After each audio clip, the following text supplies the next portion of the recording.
Chapter 2, Disease Prevention. What kills most people in North America? Is it police shootings or allergic reactions, drug overdoses, or axe murderers? Turns out it's none of those things. In the United States, the number one killer is a heart attack or heart disease, followed by cancer and then accidents, and then chronic obstructive pulmonary disorder, which is a fancy jumble of words which reflects some kind of respiratory issue. And number five is stroke, which I placed over here alongside heart disease because they're the same class of disease, vascular diseases. We'll talk more about that later. In Canada, the same causes are there, but just in a bit of different order. Number one is cancer, two is heart disease, three is a tie between stroke and accidents, depending on the year. Some years one takes third place, others is the other one. And then in fifth place is chronic obstructive pulmonary disorder again. You might notice some commonalities here in these top lists, and these three show up pretty often. To be more specific or accurate, we could even divide it into two and say these two categories of diseases claim the most lives in North America. So let's take a look at this category on the left, the vascular diseases, which include heart attacks and strokes. So what are they? What are the causes? How does it work? Well, your body's an amazing plumbing system with tubes and pipes that go everywhere, we call them arteries, that bring oxygen-rich blood to the muscles, to the brain, to the heart, to all the internal organs and everything. Now, at the top here, you see the cross-section of a diagram of what we could consider a very healthy artery. Right? If you were to cut it open, you see it's unobstructed, very clear, and very healthy, a normal artery. And as we go down here, we can see a progression of atherosclerosis, which is a buildup of plaque on the inner wall of the artery.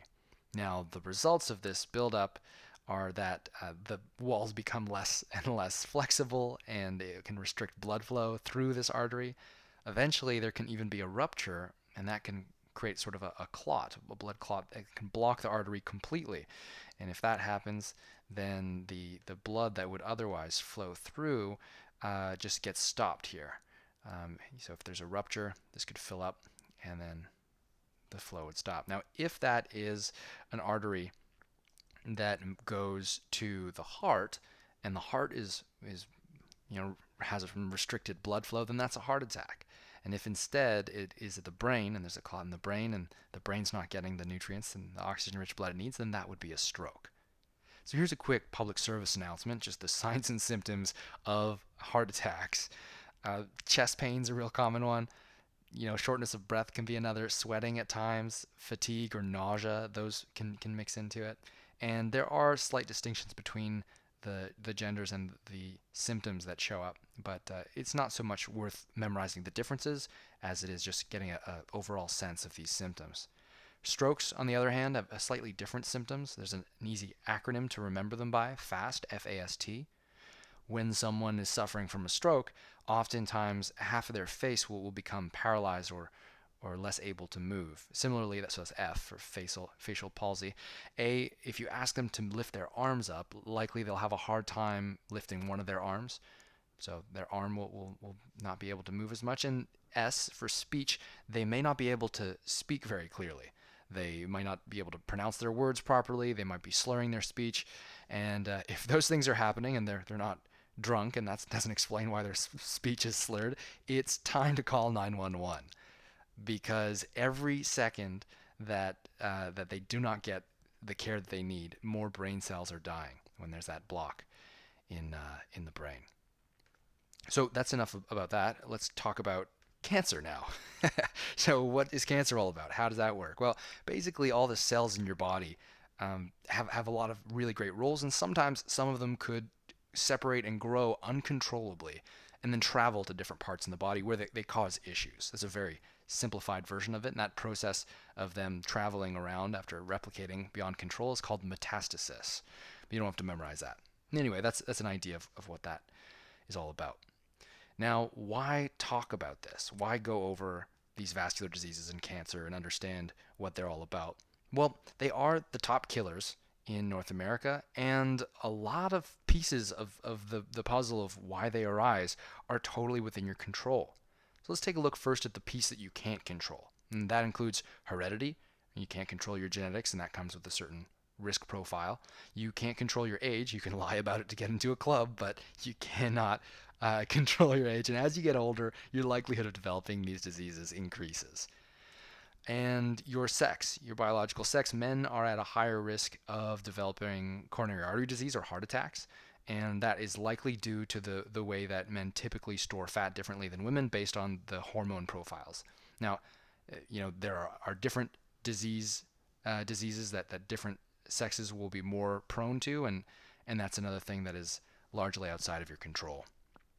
But there is hope because there are a lot of risk factors that are within your control. Here's a little quote from Dr. Caldwell Esselstyn. He says, "If truth be known, coronary artery disease is a toothless paper tiger that need never ever exist, and if it does exist, need never ever progress." So, what are the controllable risk factors? Well, they won't come that much as a surprise. There's smoking, the cholesterol levels. Well, on the right here we have high density lipoprotein, healthy cholesterol, good cholesterol. On the left we have LDL, low density lipoprotein, bad cholesterol. And basically, the what you need to know about your good cholesterol is, in a nutshell, is that living a healthy lifestyle, including exercise, will help you increase your good cholesterol. Another factor is just that exercise, lifestyle factor, that is a controllable risk factor. Your blood pressure is another factor. Sedentary lifestyle, so if you spend 8 hours sitting down in front of a screen, that is going to be put you at a higher risk of developing these diseases. And it's worth noting that the opposite of sedentary lifestyle is not doing exercise, right? You could do both. You could, in the same way that you could be really eat a healthy diet and smoke cigarettes. Those things don't cancel out. They're different factors. So maybe you sit down on the couch 10 hours a day and then you do an hour-long workout. Well, great, you're doing your workout, but not so great that you're logging in 10 hours of couch time. So the opposite of sedentary life is an active lifestyle where you take periodic breaks from sitting. You do things like going for walks that don't really count as exercise per se, but are still part of just living actively. Obesity is another controllable risk factor. Stress, your nutrition habits, and alcohol consumption. And last but not least, we have diabetes, type 2 to be more specific. That's another sort of second tier controllable risk factor because it's a lifestyle based disease. So let's get concrete. What can you do about this? And some of these are pretty straightforward and might sound repetitive because it's kind of the theme of this class. You can live an active lifestyle. You take breaks from sitting on a regular basis, go for walks, do things that are pretty active. You can do specific exercise like cardio, doing enough cardio, and resistance training. Those are important. You can limit your smoking and drinking. That's quite essential for disease prevention and quality of life. You can manage your stress in effective ways, which is a mix of time management and mental strategies, including perhaps meditation, among others. Eat a healthy diet, and visit your doctor on a yearly basis.